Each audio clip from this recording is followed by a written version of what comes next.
में कहा कि इस बार ग्रामीण विकास मंत्रालय को पिछले बजट की तुलना में 17% ज्यादा बजट मिला है। इस बार के बजट में सभी का ख्याल रखा गया है। विपक्ष के पास कोई मुद्दा नहीं है, जिस वजह से किसानों को भ्रमित करने में लगा हुआ है।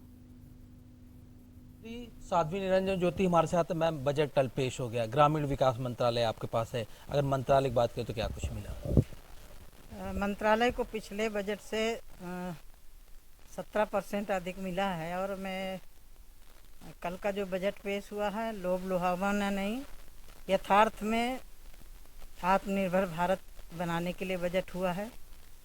किसी को पर कोई बोझ नहीं डाला गया, बल्कि दिया ही गया है।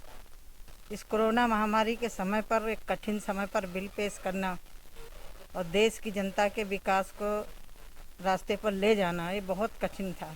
लेकिन माननीय निर्मला जी ने और माननीय प्रधानमंत्री जी के नेतृत्व में जिस तरह से कल का बिल पेश हुआ है, कोई क्षेत्र अछूता नहीं बचा, चाहे वो शिक्षा का क्षेत्र हो, किसी कृषि का क्षेत्र हो, स्वास्थ्य का क्षेत्र हो, लघु उद्योग का क्षेत्र हो, या महिलाओं के लिए हो, टेक्सटाइल के लिए 5 मेगा पार्क बनाने के लिए हो। बहुत सारे बजट में प्रावधान किए गए हैं। कोरोना को देखते हुए 35 के लगभग वैक्सीन के लिए दिया गया है।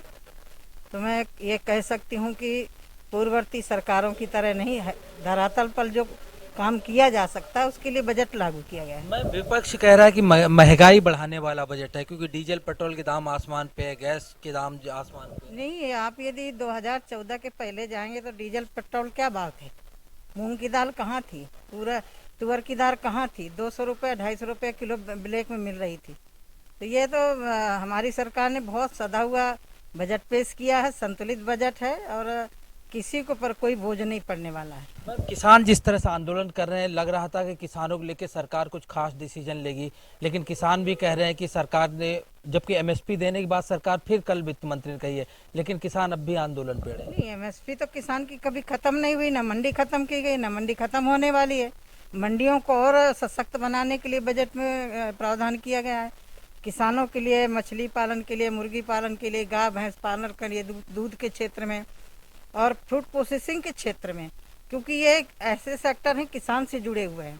तो मैं इतना कह सकती हूँ कि पिछले बीच में भी जनधन खातों, प्रधानमंत्री सम्मान निधि बजट से अतिरिक्त किया था और किसानों के खातों में पैसा जा रहा है। तो मेरा तो मानना यह है कि जिस तरह से बजट कल आया है, ज़्यादा लोगों को टीका टिप्पणी करने का मौका नहीं दिया गया। लेकिन मैम, जिस तरह से किसान लगातार आंदोलन कर रहे हैं, क्या लगता है कैसे बात बनेगी? अब तो बात कहीं भी नहीं हो रही है, आंदोलन लगातार बढ़ता जा रहा है, जो एक बार खत्म होने की कगार पे था। देखिए, हमारे देश का किसान बहुत सम्मान से जीता है, देश की प्रगति पे उनकी बहुत बड़ी भूमिका है। मैं इतना कहना चाहती हूँ, सरकार ने पूरा प्रयास किया है और अभी भी माननीय प्रधानमंत्री जी की स्पीच को आपने सुना होगा, सर्वदलीय बैठक में भी कहा कि हम लोग किसान आए तो पहले उस फोरम में आए, जो बिल है उस पर भी चर्चा होगी और जो उनके मुद्दे थे एमएसपी खत्म करने के लिए, मंडी खत्म करने, लोग को खत्म नहीं होने वाली है। मैम, लेकिन विपक्ष लगातार चर्चा की मांग कर रहा है। आज हंगामा देखने मिला राज्यसभा में। विपक्ष असल में कहीं बचा नहीं ना, मेन मुद्दा ये है। विपक्ष के पास कोई और अब राहुल गांधी को देखिए, किसानों को धरने में बैठा के गायब हो गए, बाहर चले गए, तो विपक्ष के पास कुछ बचा नहीं है। बात करने के शुक्रिया। तो ये थी साध्वी निरंजन ज्योति, जो साफ तौर पे कह रही थी कि इस बार का बजट ऐतिहासिक बजट है और कोई भी इस पर टिप्पणी नहीं कर सकता। हर एक का ख्याल इस बजट में रखा गया। कैमरामैन दीपक शर्मा के साथ अमित दुबे, के न्यूज, दिल्ली।